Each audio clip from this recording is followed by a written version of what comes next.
least 91 students still remain buried in that rubble 2 days after the school that collapsed in Indonesia, and at least 91 students that remained trapped after an Islamic school building collapsed on them.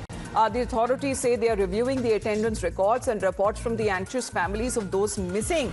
More than 300 rescue workers are desperately working to free the survivors after the structure fell on hundreds of people, mostly teen boys, who had been performing the afternoon prayers on Monday in a prayer hall at a century-old boarding school in East Java province that was undergoing unauthorized expansion. Now, what is being said, at least 3 students have been confirmed dead and hundreds others were injured, with many of them suffering head injuries and broken bones. Well, this is another tragedy, Srinjoy, that has been reported of a school building collapse. Still, it is being said that multiple students, many of them, are still reported to be missing or trapped under the rubble. Let's only hope the authorities reach these students. If they are trapped under the rubble, many of them may be injured, many of them may still be there, and let's hope the authorities, the people who are in charge of disaster relief, reach these students and get them out as soon as possible.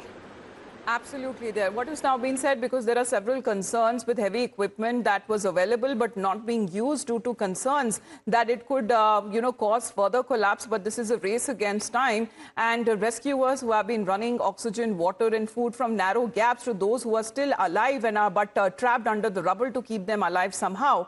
And some of them are still pinned in their place.